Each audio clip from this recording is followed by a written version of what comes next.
ランダムコンテナ解説第56回は、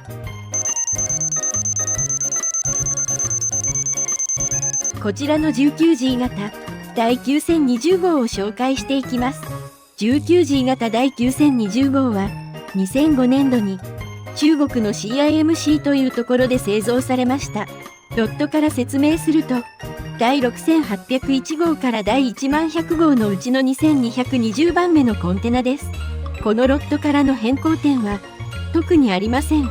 このロットは 18C 型などを置き換えるために製造されました。このロットは現在置き換えが進んでいるので、記録はお早めに。